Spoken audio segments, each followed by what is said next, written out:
Hello everyone, welcome back to my channel. My name is Nita.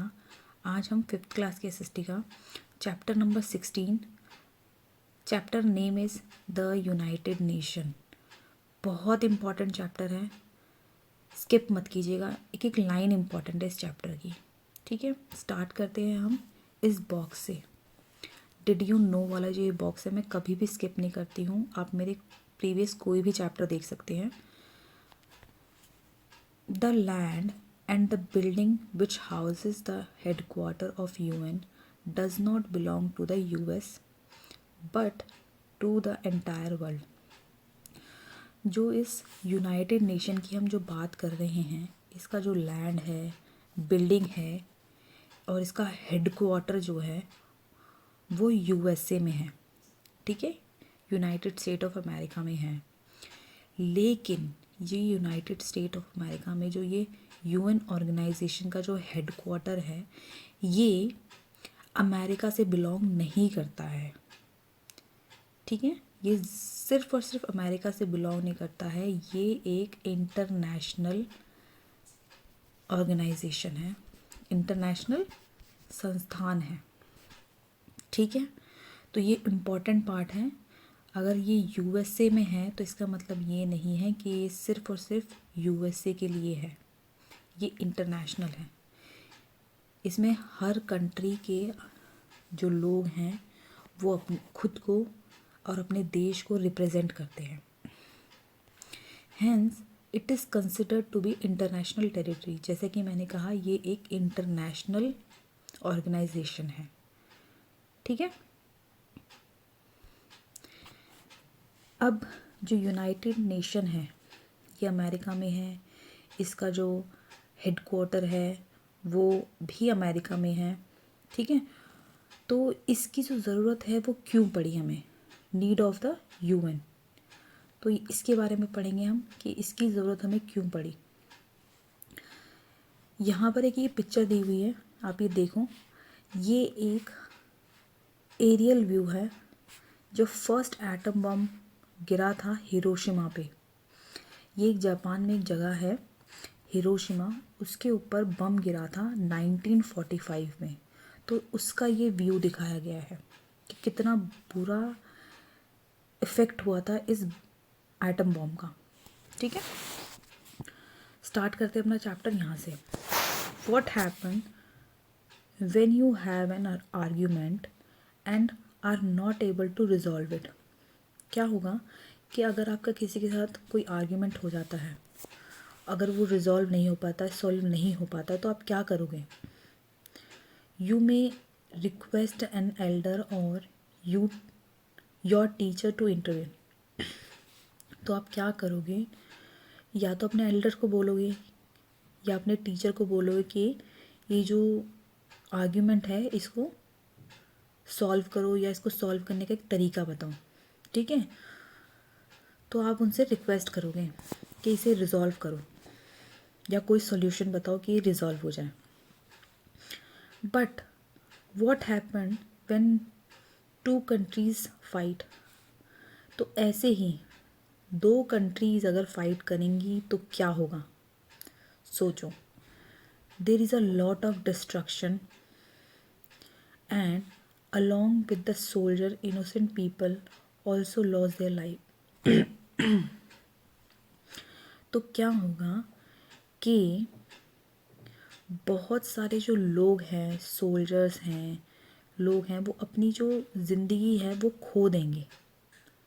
ठीक है, जो innocent people हैं वो अपनी लाइफ खो देंगे। The world saw 2 world war in 20th century. तो ऐसे ही जब हम बोल रहे हैं दो कंट्रीज़ लड़ेंगी तो क्या होगा, तो क्या होता है? सोल्जर्स मरते हैं, इनोसेंट पीपल मरते हैं, ये अपनी लाइफ खो देते हैं, मर जाते हैं, घायल हो जाते हैं। ठीक है, तो ऐसे ही हमने 2 वर्ल्ड वॉर देखे हैं 20th सेंचुरी में। एक एक करके पढ़ेंगे हम उनको भी आगे आगे। तो अब हम एक एक करके इन वर्ल्ड वॉर के बारे में जानते हैं थोड़ा बहुत। The first world war started in 1914। तो पहला वर्ल्ड वॉर जो हुआ था 1914 से 1918 में तक हुआ था। ठीक है।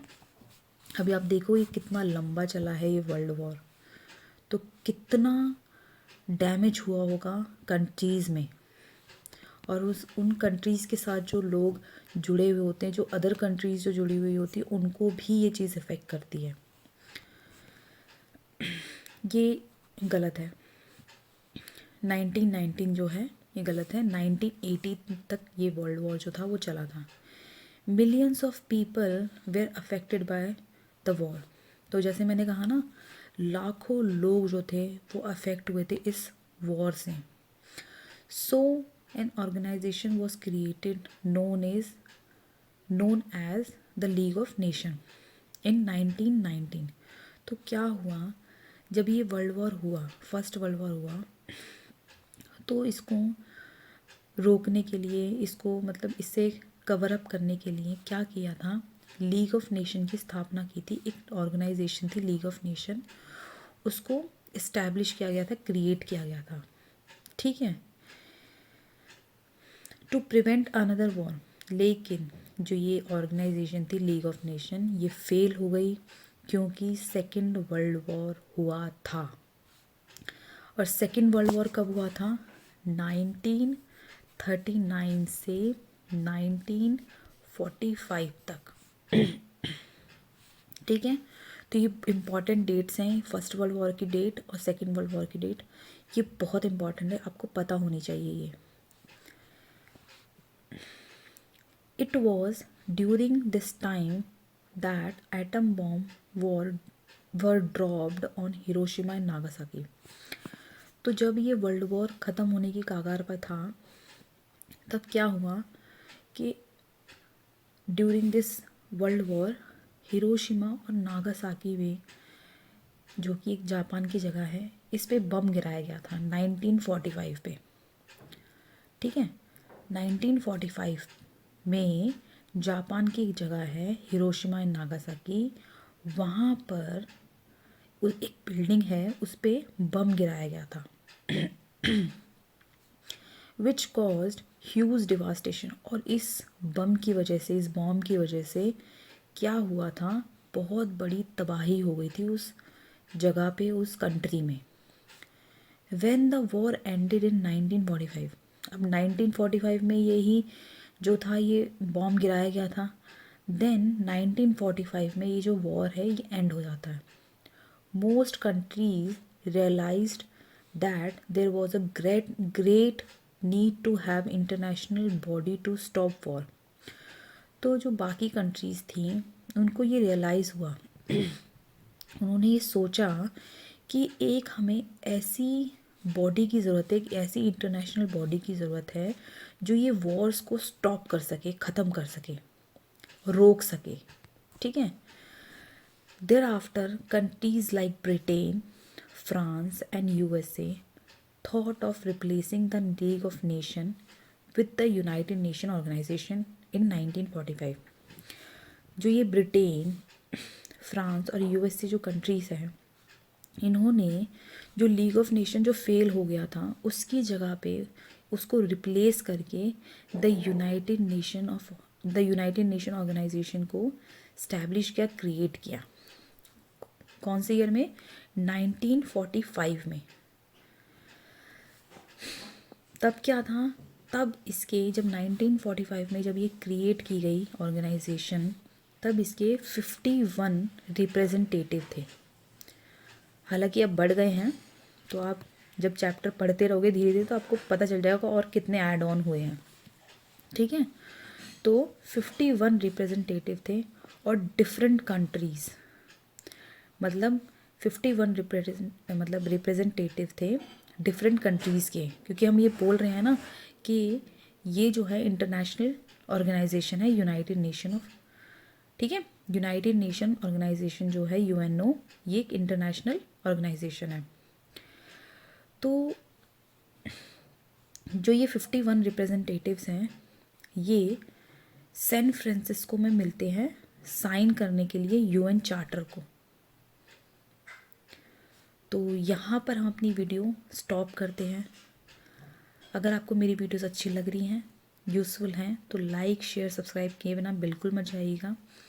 और आप मेरे साथ टेलीग्राम, इंस्टाग्राम और फेसबुक पे भी जुड़ सकते हैं। उनके जो लिंक्स हैं मैं डिस्क्रिप्शन बॉक्स में डाल दूँगी। Till then, thank you so much. मिलेंगे नेक्स्ट वीडियो में। Thanks for watching this video. Bye bye.